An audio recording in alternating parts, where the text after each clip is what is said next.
Assalamualaikum warahmatullahi wabarakatuh. Innal hamdalillah nahmaduhu wa nasta'inuhu wa nastaghfiruh wa na'udzu billahi min syururi anfusina wa min sayyiati a'malina. May yahdihillahu fala mudhillalah wa may yudlil fala hadiyalah. Asyhadu an la ilaha illallah wa asyhadu anna Muhammadan abduhu wa rasuluh la nabiyya ba'dah.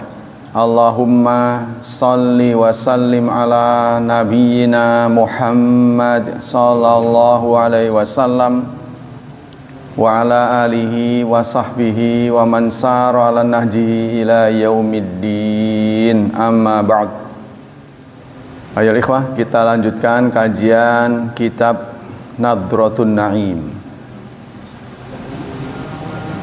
Kali ini tentang ikhbaruhu minal mughayyabat. Kabar dari Rasulullah tentang yang gaib. Ya, pengkabaran Rasulullah tentang hal-hal gaib. Seperti kita ketahui, tidak banyak orang tahu pengertian gaib. Ya, gaib itu cirinya sesuatu yang tidak bisa diakses oleh akal dengan cara apapun. Nah, cara-cara itu biasanya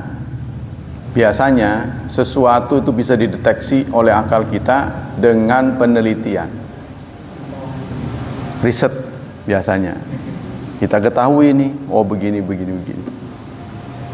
Ya, contohnya manusia menciptakan perangkap tikus karena dia mempelajari bahwa tikus adalah makhluk yang nggak pernah mundur.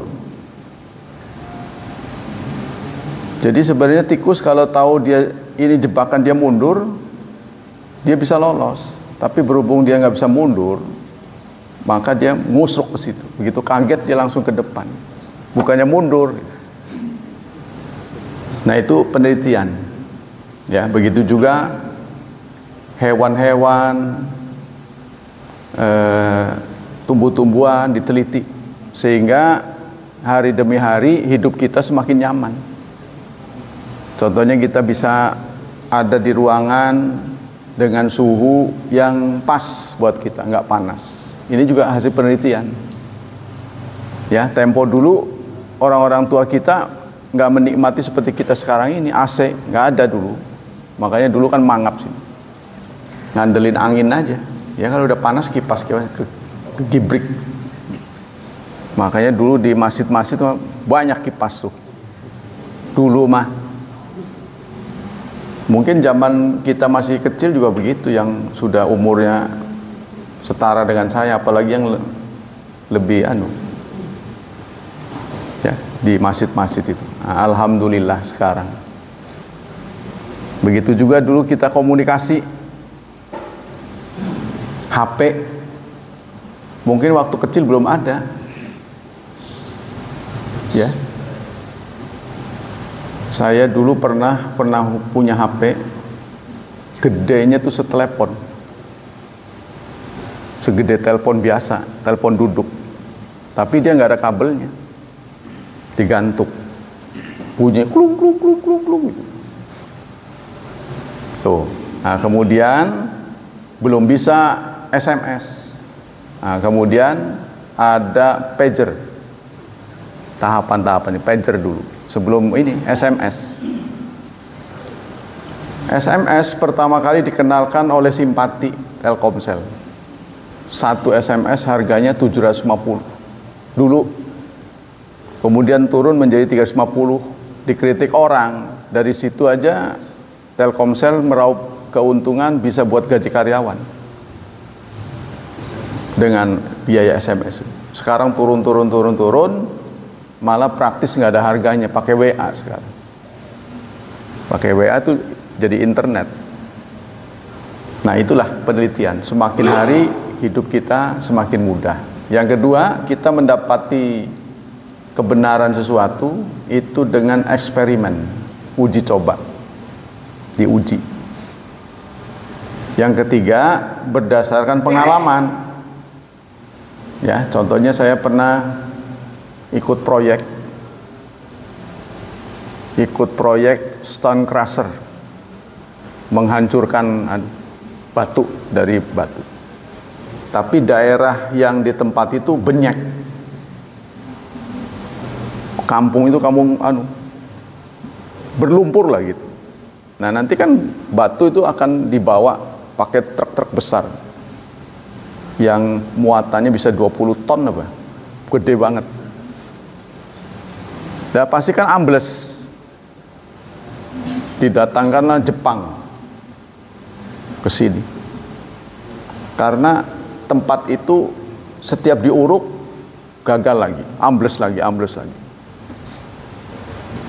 Jepang menelitik sih, panggil oleh adikarya, proyek adikarya, nggak mempan. Siapa yang bisa memberikan solusi? Orang Indonesia. Diuruk aja pakai batu putih. Kemudian di Lampung tuh ada batu putih. Jadi mudah hancur dia. Ya, begitu diuruk pakai itu hilang, langsung keserap. Nah, orang Indonesia sebenarnya pinter, cuma nggak didaftarkan ininya. Iya, apa itu? Patennya, hak patennya. Orang Indonesia sebenarnya pinter, cuma bagian-bagian begitu tuh kita males. Setelah mengkonon baik ya. Jadi saking ikhlasnya. Begitulah watak orang Indonesia, nggak mau terlalu yang penting hasilnya aja lah gitu. Buat apa sih paten-paten gitu. Berpikirnya begitu. Wong dulu aja orang jualan air minum diketawain.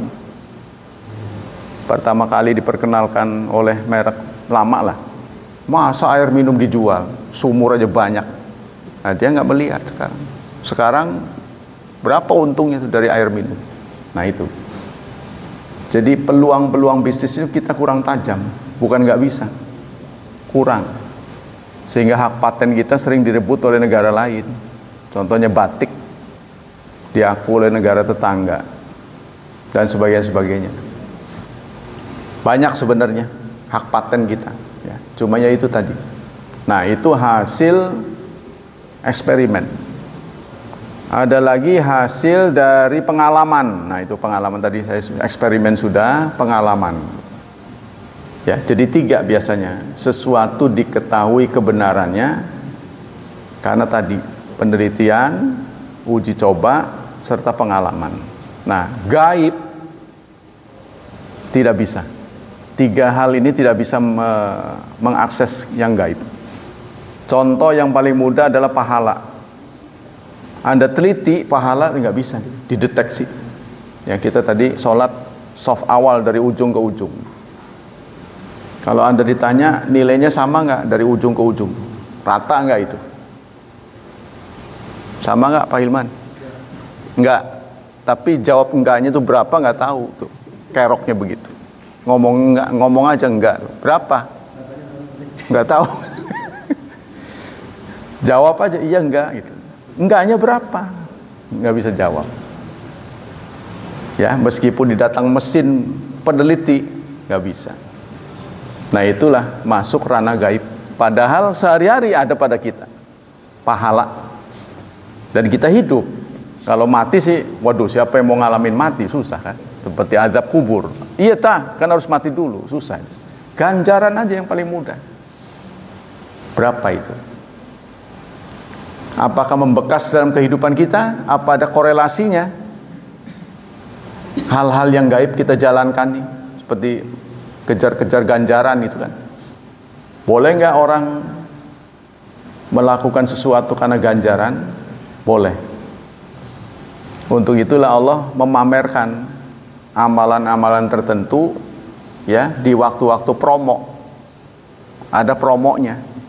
Contohnya itikaf.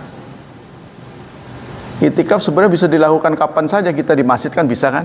Tapi kalau bukan Ramadan, pahalanya nggak gede gitu. Jadi capek, ya sekedarnya saja. Tapi Ramadan mah ditingkatkan. Karena apa? Semua kaitannya dengan Quran. Kalau Anda periksa. Jadi sebenarnya yang paling tinggi yang Allah berikan pada kita itu Quran. Memancar dari situ. malaikat yang berurusan dengan Quran, malaikat Jibril, maka mendapat titel Sayyidul Malaikah, pemimpin malaikat. Bulan diturunkan Quran, bulan Ramadan, maka Ramadan disebut Sayyidul Syuhur, penghulunya bulan.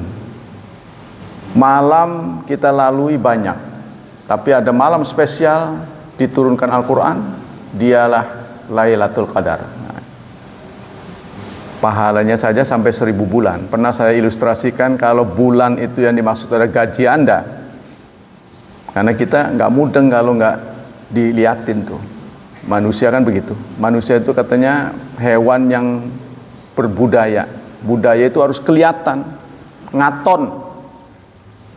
Contohnya kita nawar kapling, dia tawari 100 juta, gimana 80? Waduh, nggak bisa Pak, belum masih jauh itu Pak. Keluarin kita langsung dari kantong.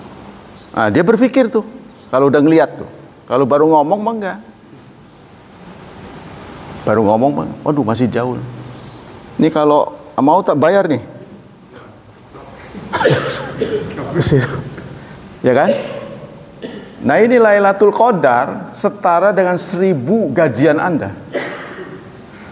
Bayangkan tuh, Anda diminta untuk piket karena pada mudik, sepertiga saja, sepertiga bulan, 10 hari, dapat gaji 1000 kali.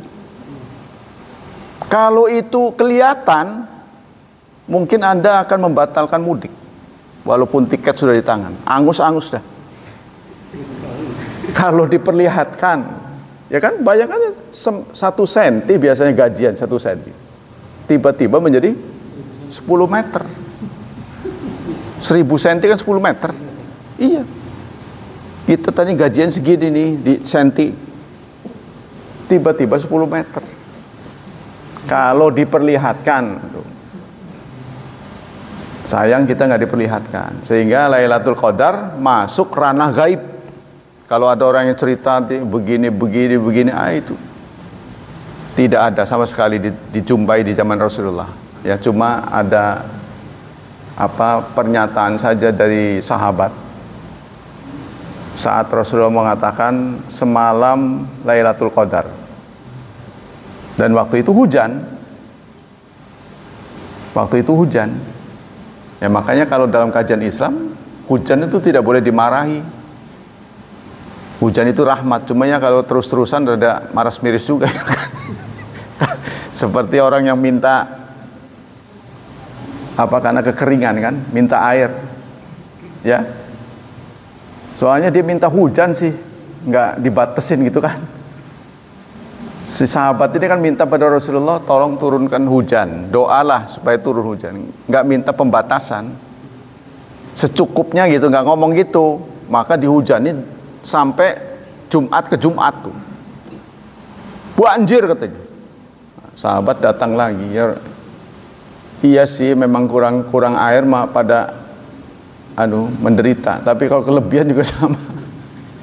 Nah, begitulah harta benda, saudara. Kalau kita ibaratkan banjir, ya kan?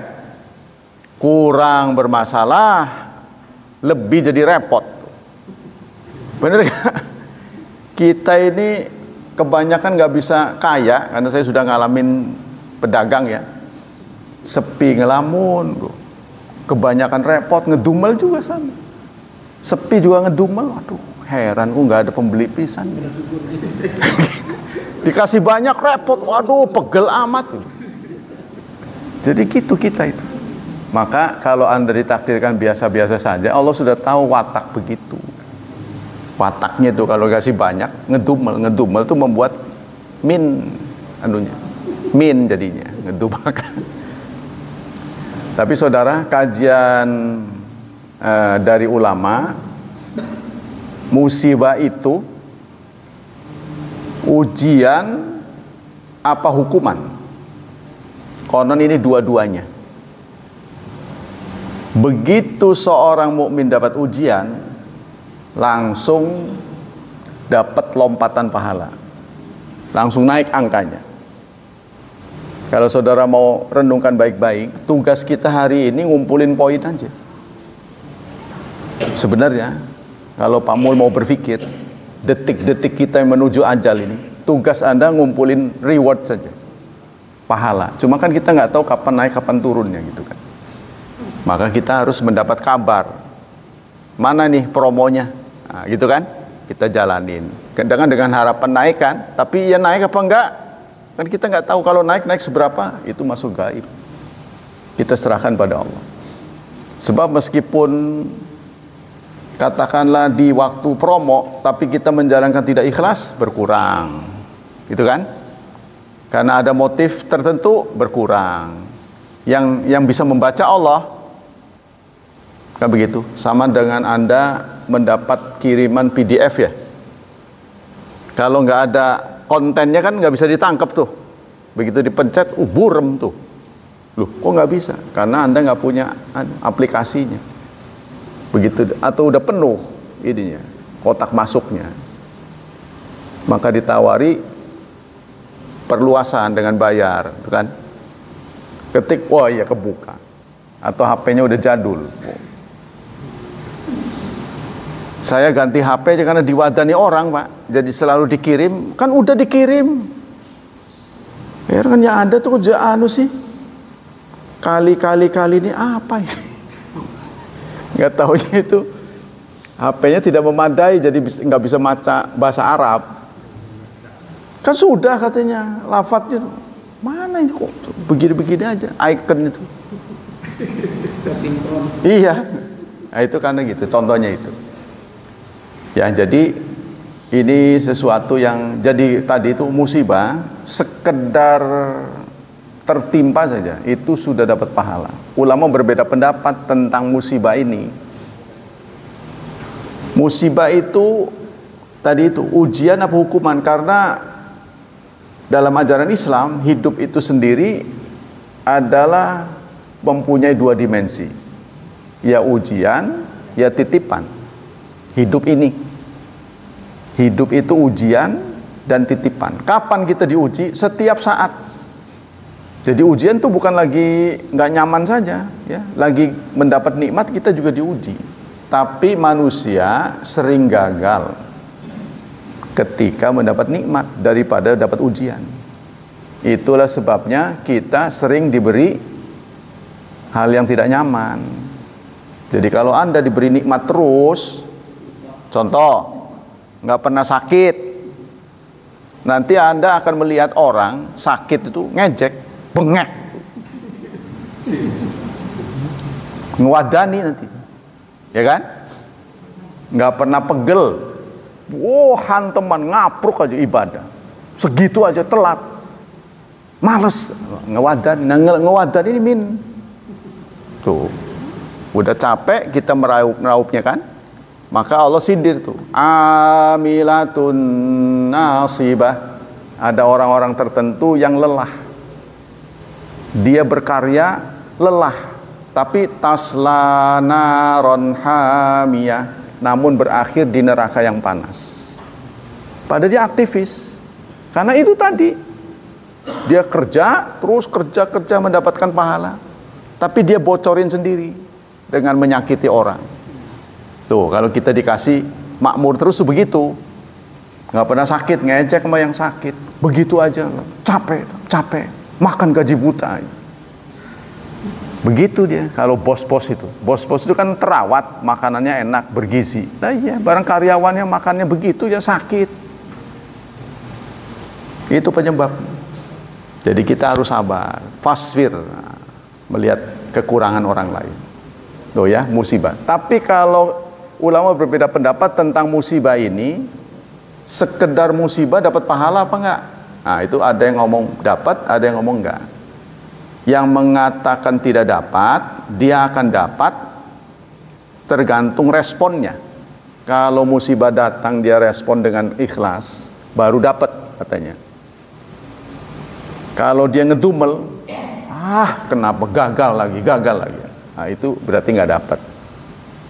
Tapi ulama yang mengatakan dapat, angguran kita dapat gitu. Angguran kita berpihak pada yang dapat karena dia double. Jadi sekedar musibah saja sudah dapat. Lalu dia ngedumel, ya berarti jadi min. Jadi plus sudah min, tergantung musibahnya ngedumelnya. Ya, sekedar angkanya gini kita nggak tahu. Dapat musibah, dapat lompatan tuh, naik truk. Dia ngedumelnya semet doang. Aduh, gimana kok bisa begini? Min sedikit. Masih untung. Cuma kita nggak tahu nih angkanya nih, susahnya tuh, gaib soalnya. Tapi kalau dia karena ngaji terus tiap pagi nih, ngaji terus disiramin terus. Kita harus hadapi dengan ikhlas, semua seizin Allah. Jadi ikhlaslah. Pasti ini ada sesuatu yang baik. Inna ma'al usri yusra. Dalam kesulitan ada kemudahan. Pasti sebentar lagi saya mudah nih. Kan orang kalau nanjak kan, waduh ngedeng kan. Udah di puncak, enak deh. Gitu kan. Kan begitu kan? Hidup itu begitu kan? Maka dapat double tuh, naik lagi lompatan truk. Tadi udah lompatan lagi, begitu. Jadi sebenarnya kita hari-hari menuju habisnya kontrak. Tugas kita adalah ngumpulin itu, nilai-nilai plus. Cuma masalah plus minus ini gaib, masalahnya gaib. Maka kita sekarang harus pinter. Energi yang ditumpahkan sedikit, dapatnya banyak. Karena kita waktunya nggak ada, gitu kan.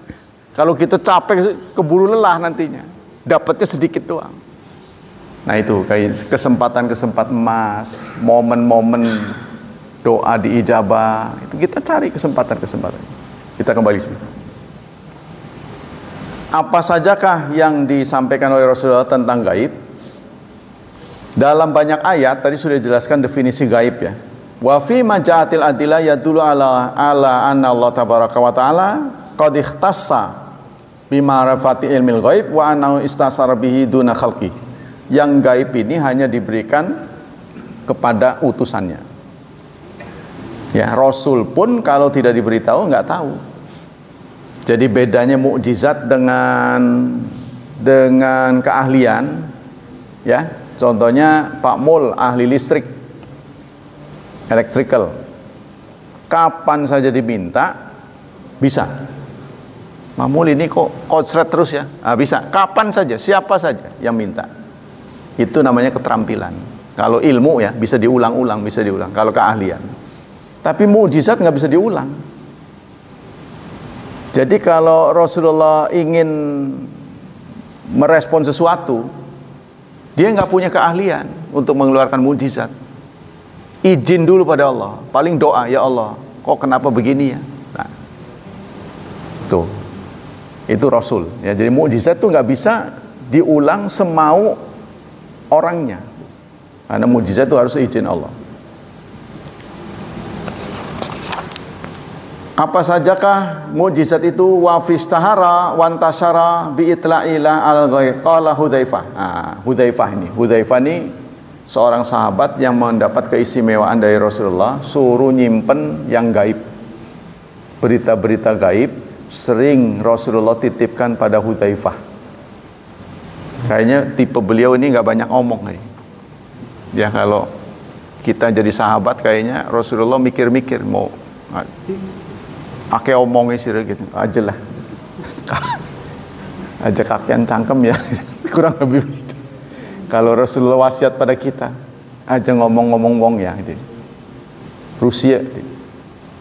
Apa saja kah? Qama fina Rasulullah daka maqaman. Fama taraka syai'an yakun min maqami dzalika ila qiyamis saah ila haddatsa. Hafizahu man hafizahu wa nasiyahu man nasiya. Jadi dalam berbagai momen Rasulullah itu selalu menyampaikan berita. Nggak pernah beliau duduk-duduk kosong dari manfaat. Ya, nggak mungkin beliau nganggur gitu, duduk-duduk itu. Pasti ada saja berita yang beliau sampaikan. Yang ingat mah ingat, yang lupa mah lupa. Gitu. Karena itu dibentuk, disampaikan oleh Rasulullah dalam cerita biasa. Maksudnya tidak dimukadimai, tolong catat ya, nggak begitu. Atau beliau menulis dulu, ya lalu dibacakan seperti, pejabat publik lah. Kalau mau mengeluarkan keputusan kan, keputusan mengingat, menimbang, kan, memutuskan 1, 2, 3 gitu kan. Nah, Rasulullah nggak begitu, ngobrol biasa aja. Yang ingat mah ingat, yang lupa mah lupa katanya. Nih anunya. Wa qala Umar bin Utitul Ansari radhiyallahu shalla bina Rasulullah al-fajra wa sal mindar fa khatabana hatta hadarati zuhra. Suatu saat beliau menyampaikan tentang hal-hal yang gaib dari subuh sampai zuhur. Ya kan? Kita baru bunyi tet udah pantatnya panas. Sampai zuhur. Panjang sekali berarti. Kemudian fasala, beliau lalu begitu zuhur beliau sholat, summa sa'idal minhar, summa sa'idal mimbar, naik mimbar, fakhatabana, lalu beliau lanjutkan hatta hadaratil asru, sampai asar. Nah ini kayaknya kuliah umum nih, ya, kuliah umum kan begitu, ada mahasiswa yang karyawan biasanya ingin mendapatkan gelar, maka dia kuliahnya spesial, kelasnya kelas spesial. Jadi hanya Jumat Sabtu Minggu. Tapi Jumat Sabtu Minggu dari pagi sampai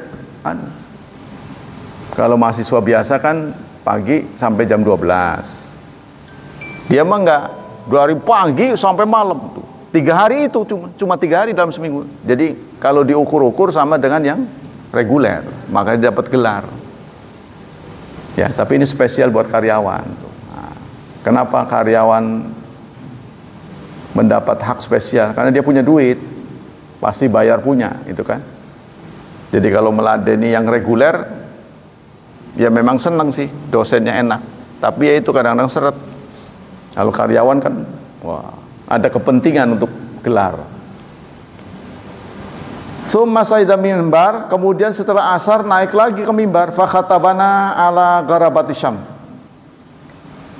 Beliau pun berkhutbah lagi sampai maghrib.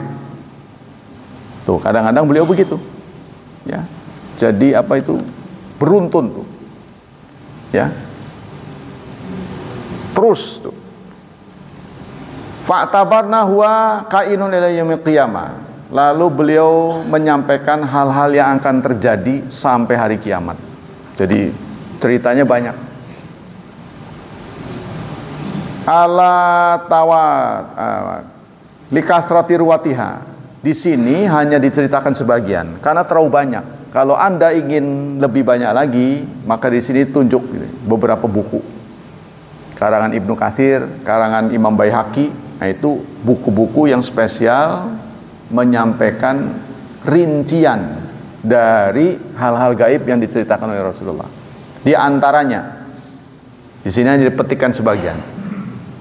Kasus-kasus yang sudah lalu, berita-berita dulu. Berita dulu ini berita sebelum masyarakat hadir. Maksudnya zaman bengen sekali, zaman nabi-nabi. Kan Rasulullah nggak sekolah. Taunya dari mana? Nah ini dari Allah Subhanahu Wa Taala. Di antaranya apa? Alladzi qata umruhu fi ta'amul dzalika wa qad kana ahlul kitab katsiran ma yas'aluna ta'anutan wa ta'jizan an akhbari tilkal qurun sabiqa fayanzilu alaihi minal qur'an ma yatluhu. Antara lain berita-berita umat terdahulu. Umat terdahulu. Jadi kalau bukan dari nabi, kita dapati dari ahlul kitab. Kadang-kadang salah. Ya, kadang-kadang salah. Wa asbadika mimma sadaqahu fihi ulama'uhum wa lam yaqtiru ala takdzibi ma dzakara minha balid anu lidzalika min muwafiqin ma amana bimabasamak min khabar wa min syaqiyin mu'anidin hasidin. Jadi berita-berita yang di masa lalu yang disampaikan oleh Rasulullah nanti disampaikan sahabat, dan sahabat ini ketemu ahlul kitab. Ketemu ahli kitab, sarjana-sarjana. Kan mereka papasan di jalan. Dia sampaikan begini-begini gimana? Sahabat dapat berita dari Rasulullah. Tidak ada yang tidak ada, bohong itu, tidak ada. Jadi kalau berita Rasulullah itu salah, ya pasti akan didustakan. Yang bener aja ngomongnya begitu. Nah, cuma itu mereka kadang-kadang disimpangkan. Contohnya yang dikorbankan oleh Nabi Ibrahim kasus domba itu siapa? Ketika beliau mimpi, kata mereka Ishak, kata kita Ismail, tapi mereka kecolongan. Di dalam Injilnya disebutkan, maka Ibrahim kemudian mengajak putra sulungnya, katanya. Tuh ada kata sulungnya yang belum dicoret sama mereka. Sementara Ishak dengan Ismail, siapa yang sulung? Kan Ismail. Tuh kan? Kalau kita bilang, oh Ismail mah memang duluan, cuma dia nggak diakui. Begitu dia ngeles lagi. Jadi kerok, ngeles lagi. Nah, itu berita yang dulu. Kemudian berita yang hadir. Berita yang hadir juga banyak. Contohnya adalah ketika Rasulullah mengatakan Raja Najasyi wafat. Padahal jarak Rasulullah dengan keberadaan Raja Najasyi ini ribuan kilometer, yaitu Mekah dengan Afrika. Ya, tapi detik itu juga Rasulullah mengatakan Raja Najasyi wafat. Itulah salat gaib pertama diselenggarakan dalam sejarah Islam untuk menyalati Raja Najasyi. Jadi Raja Najasyi ini menjadi bahan perbincangan para ulama. Apakah dia sahabat atau bukan? Kategorinya nih. Dibilang bukan sahabat, ya dia beriman. Kan definisi sahabat itu adalah orang yang satu zaman dengan Rasulullah. Kedua beriman. Nah yang ketiga ini dipersisih mulazamah. Mulazamah pernah hadapan begini. Pernah ngerewangi apa tak gitu, ngambilin air wudunya, pernah negor, pernah ngobrol. Ini mah nggak pernah. Karena tinggalnya berjauhan, tapi dia beriman. Nah ini diperselisihkan. Maka ada yang mengatakan kategorinya berbeda. Sahabat apa gitu, saya lupa namanya. Ada namanya lagi. Karena beliau tidak mulazamah. Itu pernah diberitakan oleh Rasulullah, beliau wafat. Mari kita melaksanakan sholat gaib untuk beliau. Nah, jadi sholat gaib pertama itu ditujukan kepada Najasyi. Tidak pernah udah sholat Rasulullah salah, masih hidup. Nggak pernah begitu tuh, meleset. Masih hidup, kesalahan ya. Nggak taunya namanya sama, contohnya kalau kita. Wah, salah berita itu contohnya kan. Nah, itu berita-berita yang hadir. Kemudian berita yang dulu sudah saya sampaikan. Ini terlalu banyak katanya di sini. Jadi berita-berita dulu dilurusin oleh Rasulullah. Kalau melenceng diluruskan. Contohnya orang Yahudi mengakui Ibrahim adalah Yahudi. Ya kan? Orang Nasrani mengatakan, oh tidak, Ibrahim itu Nasrani. Kan gitu kan? Ada dalam Qur'annya itu, surat Al-Baqarah. Lalu Quran datang menyampaikan Ibrahim itu bukan Yahudi, bukan Nasrani. Karena Ibrahim lebih tua daripada Yahudi. Yahudi itu adalah istilah dari anaknya Yakub. Salah satu anaknya Yakub namanya Yahud. Teman-temannya ini kakak adiknya Nabi Yusuf ada yang namanya Yahud. Nah, dari situlah anak Yahud ini namanya Yahudi. Nasrani Nabi Isa, kan Ibrahim lebih tua, dia kakeknya, kakek dari Yahud ini. Kan Yahud ini anaknya Ishak, Yakub yang Ishak, Ishak nama Ibrahim. Jadi istilah Yahudi itu di cucunya Nabi Ibrahim, belum ada di zaman Nabi Ibrahim, sehingga Ibrahim itu hanifan muslimah. Hanif dia. Nggak boleh saling ngaku. Kan orang Islam ngaku Ibrahim itu orang Islam, ya kan? Orang Yahudi ngaku Yahudi, orang Nasrani ngaku dia Nasrani. Jadi Ibrahim ini adalah nabi yang diakui tiga agama, menyatu di situ. Itu nama nabi. Kalau Masjidil Aqsa ini tempat ibadah yang diakui tiga agama. Masjid Hidayatullah hanya didatangi muslim kan? Ya kan? Tapi Anda akan merasa heran kalau suatu tempat dihadiri 3 pemeluk. Coba. Hah? Bener nggak? Orang Kristen menganggap itu gereja, orang Yahudi menganggap itu sinagog. Namanya sinagog kalau Yahudi. Tapi karena Yahudi di Indonesia belum resmi, masih diperjuangkan, jadi sinagog masih asing di telinga kita. Yang kita kenal kan kuil, wihara, kelenteng, nama-nama gereja, masjid. Nah ini kalau kita lihat orang Buddha masuk ke tempat itu, orang Islam juga ke situ, orang Kristen, seru kayak itu. Ya kan? Seru nggak satu tempat dihadiri 3? Maka supaya nggak tarung oleh pemerintah Israel, dibagi ruangannya. Kamu sana, ya seperti kita nih, akhwat sana, ikhwan sini, gitu. Ya, gitu. Makanya itu ada tembok Yahudi. Sekali-kali mereka gesekan, makanya itu terjadi itu benturan. Nah, kemarin cerita itu, nggak sembarang orang bisa masuk ke sana kan? Nah, itu di screening dulu. Nah itu. Jadi artinya, saudara, kalau saja Baitul Maqdis itu ya diserahkan ke Indonesia, mungkin kita akan mendapatkan devisa ya, cukup banyak ya. Waduh, repot kayaknya ngelayan. Katakanlah sudah dipindah saja ke Pangurawi. Kalau boleh ini mah. Tapi kalau orang Salafi pasti langsung mendelik. Ngarang itu. Ini mah kalau, kenapa sih nggak apa-apa, kan mimpi kan. Kalau ya nggak boleh kalau kata dia itu. Kalau dipindah ke Pangurawi ini kayaknya dah nggak usah kerja lagi, pasti ngurusi tamu aja. Tukang parkir sana, tukang parkir sini, bagi-bagi pasti, bagi kapling. Ya, ini rumah semua dibebasin, dibeli sama DKM tuh. Ya bebas. Direlokasi lah mungkin. Ya kan? Ya. Tapi Anda tetap punya saham. Itu kan pasti mau. Makanya saya berandai-andai itu kalau saja perusahaan-perusahaan di sekitar Cilegon ini berbagi saham. Ya, sehingga kita sudah tidak perlu ngandelin kotak lagi. Ya mau ngasih nggak ngasih nggak apa-apa. Karena kita udah punya masukan dari sana. Ya gitu. Pokoknya dapat saham aja. Siapa pemilik saham Chandra Asri? Hidayatullah. Sekian persen. Tapi orang Chandra Asri ngarang itu. Ya nggak apa-apa lah. Itu namanya kalau sih. Iya.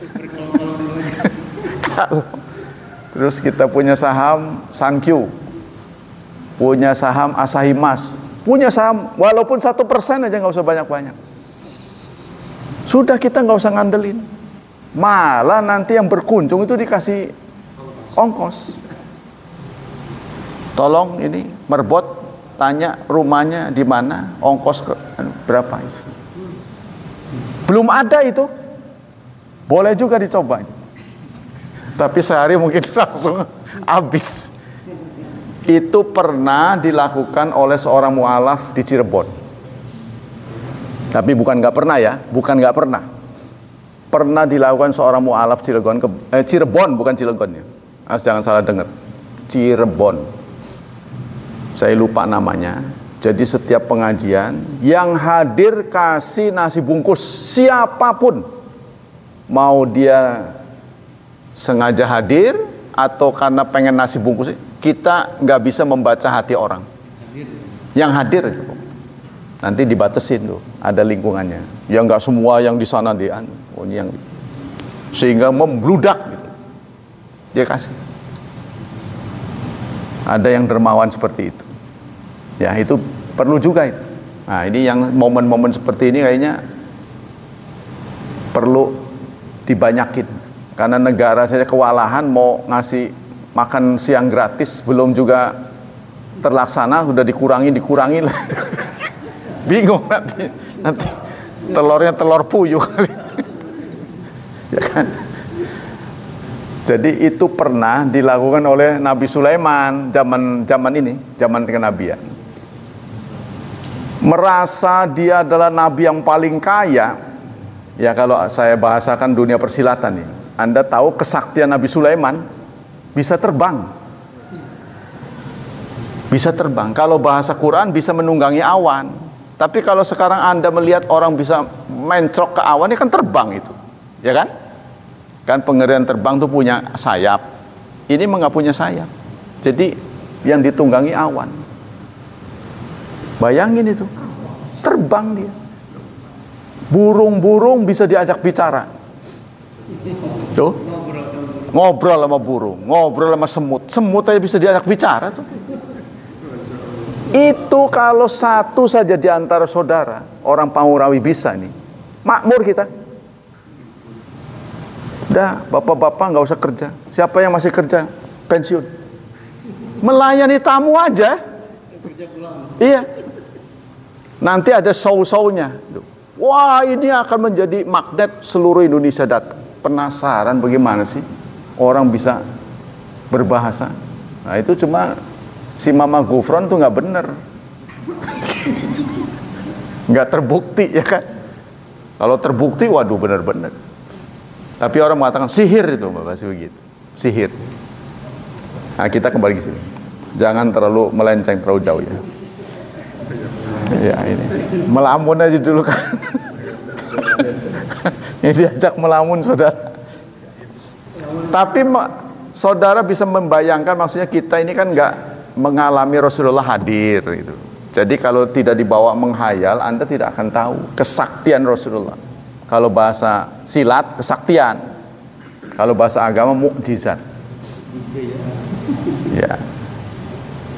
Kalau bahasa Jawanya kemonesan. Kemonesan. Apa kita punya kekuatan yang sama dengan Rasulullah? Jawabannya ya. Wih, sohor amat. Nah, ini saudara nggak tahu. Makanya saudara tidak suka mensyukuri. Saudara bisa hadir di sini kan mukjizat. Kalau bahasa Rasul, bahasa kita ini pertolongan dari Allah. Berapa orang kepengen, cuma sebatas kepengen. Tapi bisa ngaji waktu dengan waktu lama berturut-turut itu luar biasa kalau bahasa Amin Rais. Bukan L lagi tapi R, luar biasa. Ya kan?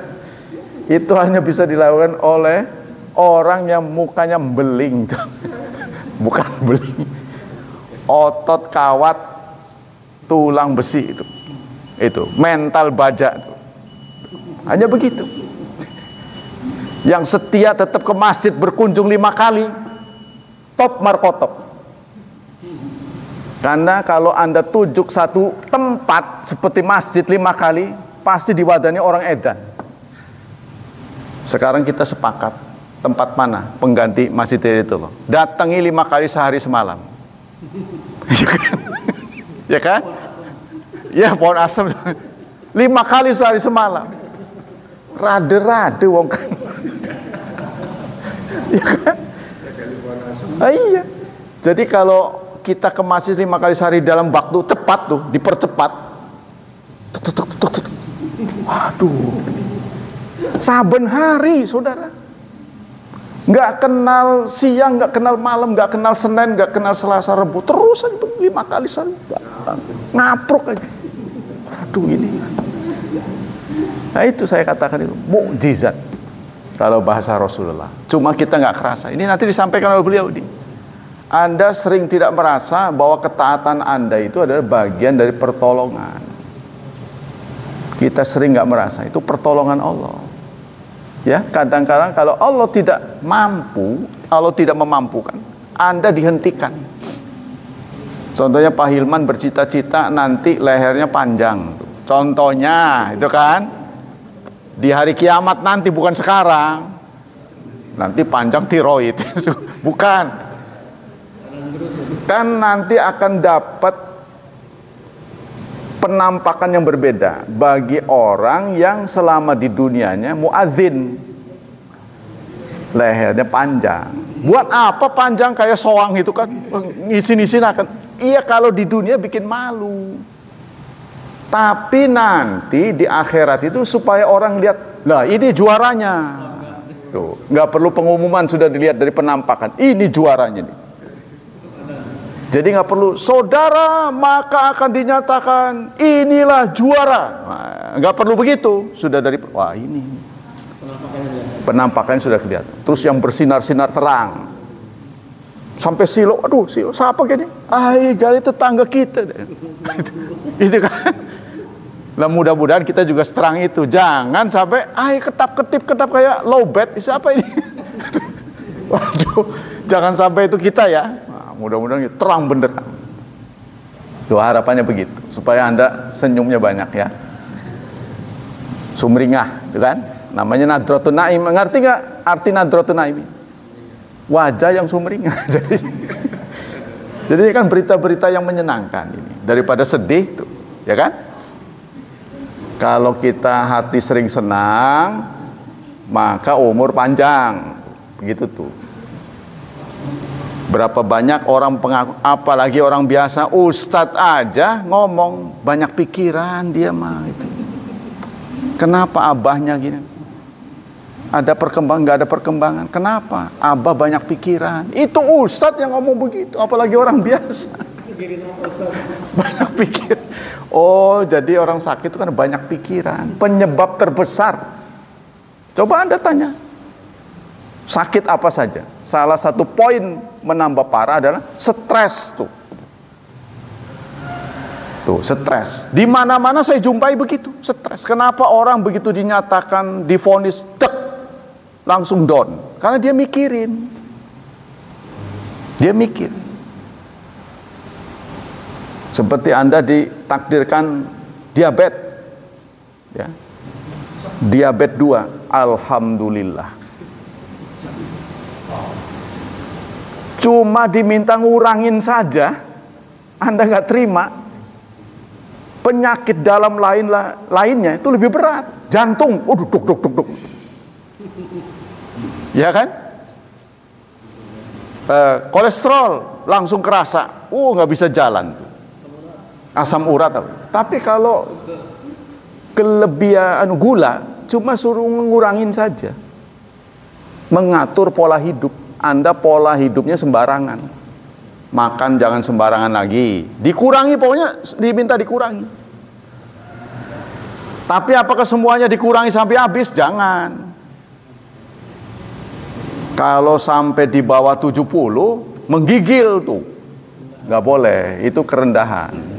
Jadi jangan ekstrim, ya kan? Ada orang cerita begini ke saya. Berarti saya tahu dia ngarang. Bagaimana kabarnya Pak? Baik. Udah sering periksa.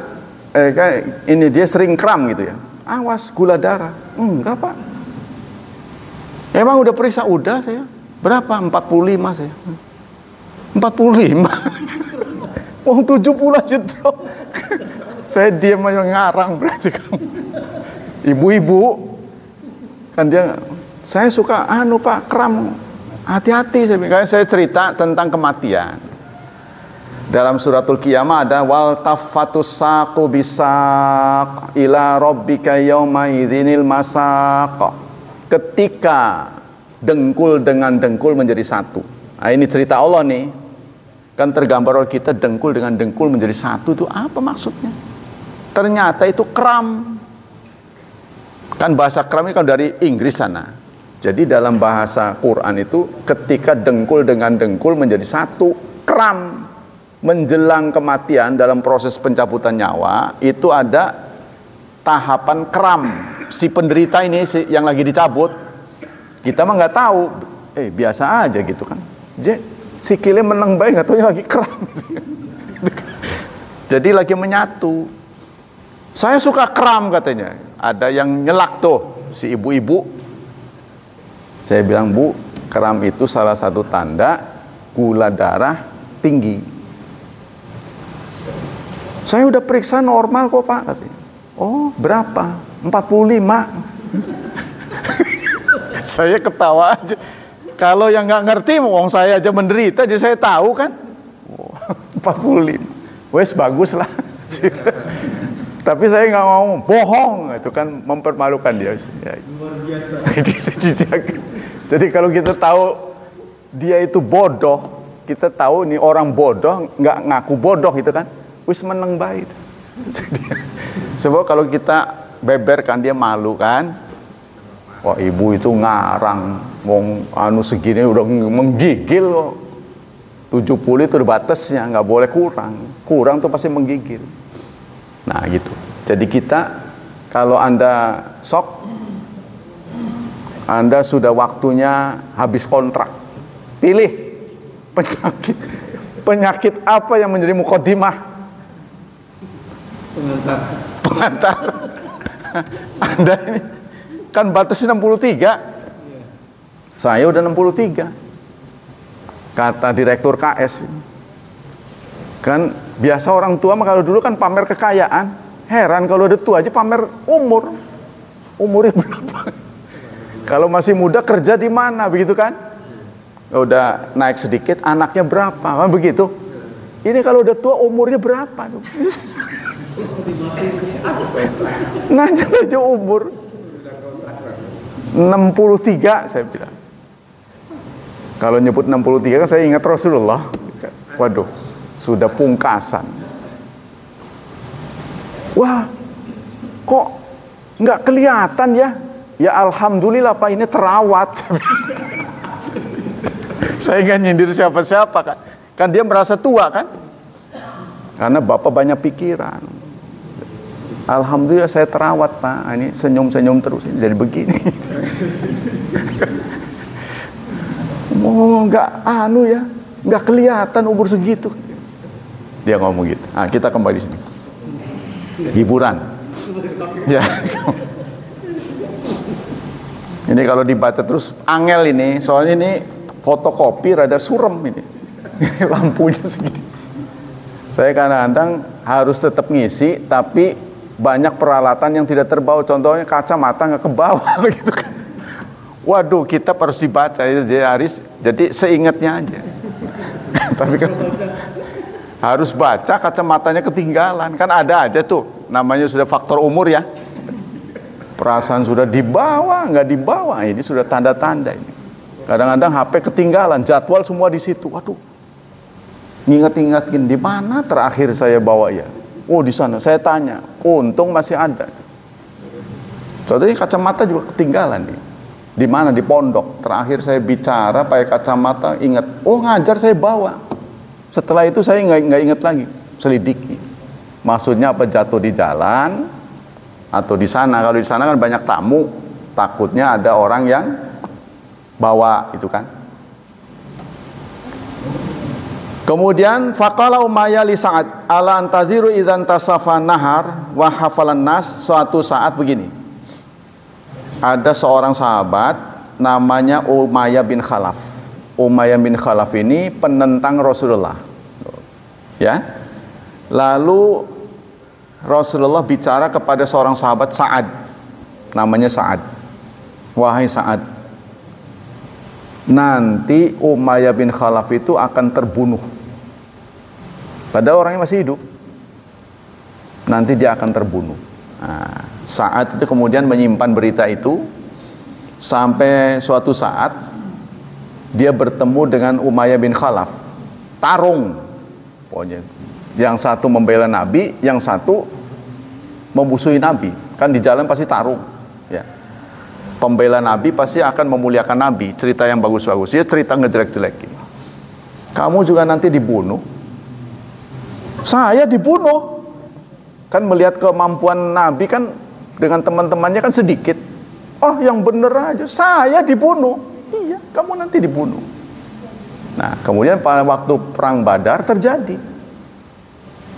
Kata istrinya, disampaikan juga begitu dia pulang, dia ngomong, istriku ada-ada saja, si Sa'ad bilang saya bakal terbunuh.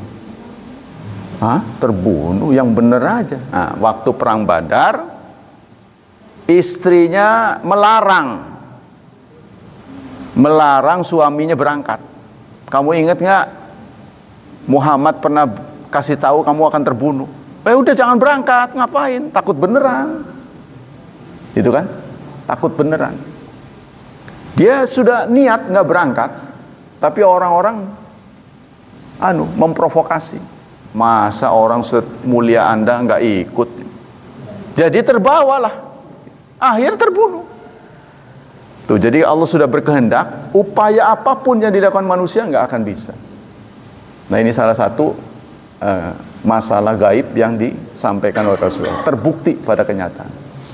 Ya kita hanya dengar aja, kalau Rasulullah bersama kita ini pasti kita akan kagum ya. Memang secara logika begini, saudara lihat, satu orang tetap diikuti orang banyak. Kenapa tuh? Satu orang punya anak buah banyak, saudara bukan, ya. Kenapa? Berarti ada kenyamanan kan dengan orang itu. Kenyamanan ini tergantung motivasinya. Pertama, dia dermawan, dia bosnya, tiap bulan bagi gaji. Nah, tentu saja saya berkerumun, itu kan? Orang tetap kemanapun orang pergi. Yang kedua, kalau ngobrol sama dia nyaman tuh. Nah, kira-kira sahabat ini kenapa tetap mengikuti Rasulullah kemanapun berada? Kan nggak mungkin orang bisa nyatet kalau nggak deket. Kenapa kira-kira Rasulullah tiap bulan nggak bagi gaji? Tuh, kenapa? Nah, ini karena banyak mukjizat.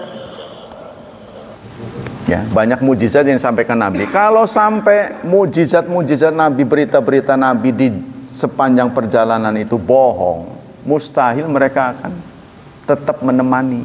Jadi nggak ada ceritanya teman Rasulullah lalu berhenti keluar member seperti kita kan.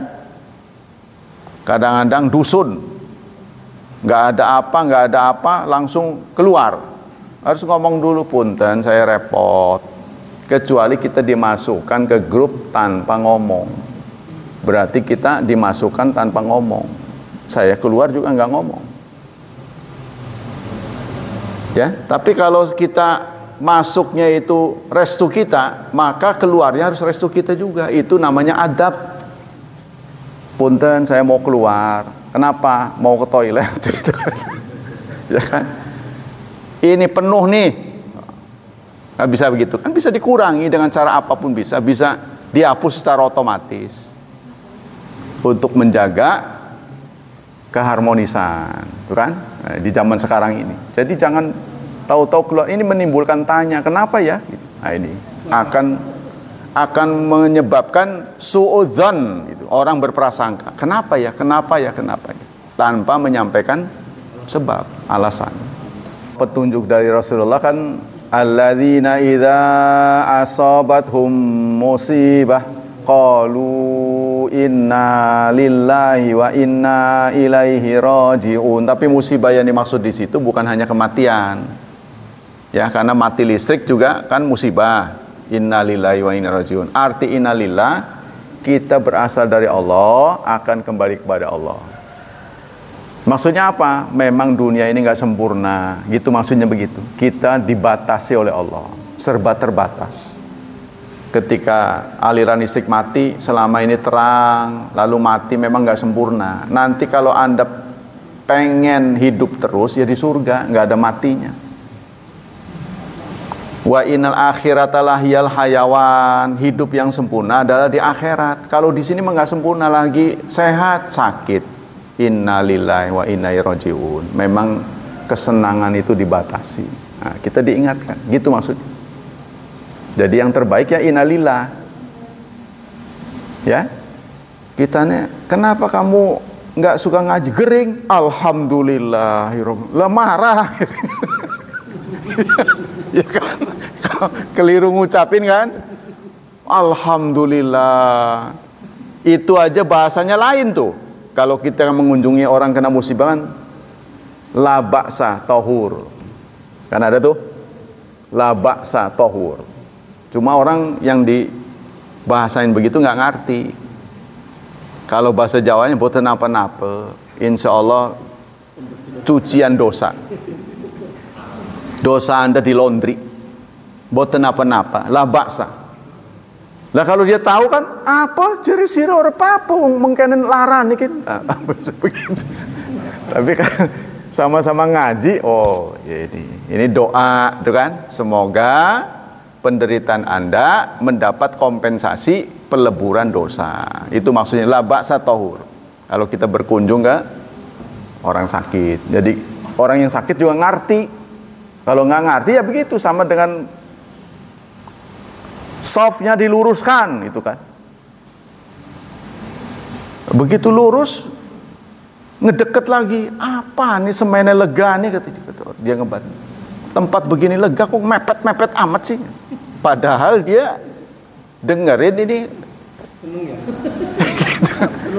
Mending kalau jenis kelaminnya beda, ada demen gue, pedek-pedek. Ini lanang, pada lanang. Itu kan. Dia dekat, kita menjauh. Dia dekat, menjauh. Aduh, ini karena salah paham. Lah udah gitu, nggak khusyuk anggota tubuhnya, goyang-goyang terus, goyang-goyang. Kita kan, gitu kan, nggak sabar kan, nggak taunya udah bawaannya gitu. Jadi nggak sholat pun sudah goyang dia gitu. Oh iya, kita deket dia, itu kan? Ya jadi kita, aduh ngelus dada, ya Allah, ini ujian. Dapat softnya deket dia, ya kan? Nanti juga dicatat oleh Allah. Pernah diuji tuh, temennya goyang-goyang, tapi dia sabar, dapat poin lagi. Terus tuh beruntun dapat terus. Jadi jangan pernah suudzan pada orang. Ya, biarin kita lihat, yang penting tidak ada niat untuk menghina kita gitu. Memang sudah bawaannya begitu. Ya, kadang-kadang ada yang mengkangkang kayak mau sumo. Heran saya, boros amat situ. Jangan boros-boros, sesuai dengan postur tubuh. Postur tubuh. Ya, kalau bisa ditempati 2 orang, kenapa harus Anda saja itu kan? Nanti tuh Anda akan balik begitu lagi. Ada lagi yang karena tubuhnya besar, ngambat kapling orang. Berdiri sudah sama, tapi begitu duduk, jadi memang dia bermasalah kakinya. Sabar, sabar. Hati kita kan miring begini. Aduh. Otomatis ini kena beban tubuh kita sebelahnya karena mepet kan. Sana juga nggak tahu sabar apa enggak. Ulah apa maksudnya? Jadi kalau dipotret dari luar, formasi itu miring semua. Gitu. Ya. Nah, tapi waktunya habis, kita sampai di sini saja. Semoga Allah melimpahkan pahala yang berlipat ganda untuk kita. Semoga Allah tetap melindungi dan menyelamatkan kita dari wabah dan fitnah. Dan semoga Allah berkenan memudahkan hidup anak-anak kita, memberkahi mereka, mentakdirkan mereka menjadi hambanya yang saleh dan salihan. Subhanakallah wa bihamdika, asyhadu an la ilaha illa anta, astaghfiruka wa atubu ilaik. Wassalamualaikum warahmatullahi wabarakatuh.